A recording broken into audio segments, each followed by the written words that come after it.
This ABC15 Flash Briefing is sponsored by Sanderson Ford. All roads lead to Sanderson Ford.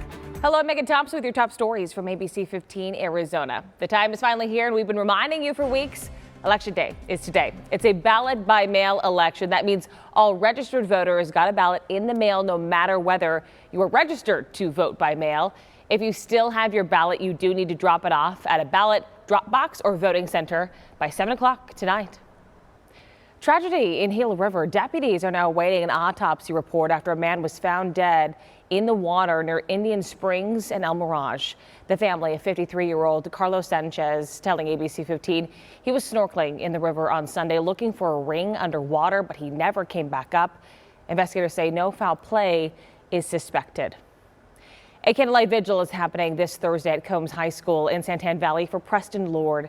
He's the teen who died after being assaulted at a Halloween party in Queen Creek. Police are still looking for the person responsible for his death. If you know anything, you are asked to call the Queen Creek Police. The city of Mesa now buying a hotel to help get people off the streets. Right now, the city is leasing rooms at the Windermere Hotel for the program, which gives people experiencing homelessness a place to stay. Now the city plans to use federal funding to buy a hotel less than 2 miles away. Both hotels are in Councilwoman Julie Spilberry's district. She says she hopes those against the plan will reach out. I understand the fear. They're afraid for their children. They're afraid for their properties. And I just think it's unfounded. I think that they'll realize, I think in a year we're going to look back and they're hopefully going to say, wow, this has actually made our neighborhood better. The city says the goal is to have the new hotel known as the Grant fully functioning in about 2 years.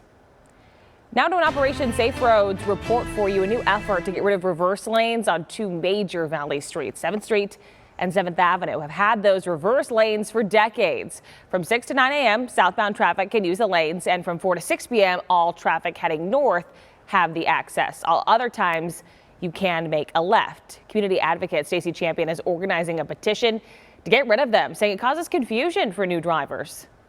We want them gone. We want our neighborhoods to function like neighborhoods without highways.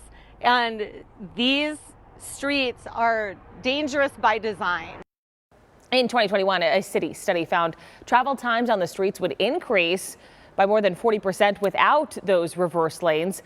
Safety is a concern, though. Data shows from 2014 to 2018 on 7th Avenue, the city saw an average of 1 fatal crash with about 9 serious injuries a year.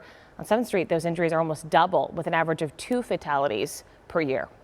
And today, Senator Mark Kelly will lead a Senate subcommittee hearing on roadway safety, including rising traffic deaths in Arizona. The conversation will focus on ways to improve safety on roads in rural and tribal areas. Kelly's expected to highlight his Truck Safety Improvement Act, which would increase truck parking capacity. Well, the holiday shopping season started earlier than ever this year, and shoppers are taking advantage. National Retail Federation says holiday spending could reach record levels this year. Lots of shoppers are already finding those sales. I'll go ahead and start looking at them online now, probably once they tell me what they're into, so I can kind of price out where it's going to be at Target or going to the mall or getting something on Amazon. Retailers are expected to hire between 345 and 450,000 seasonal workers.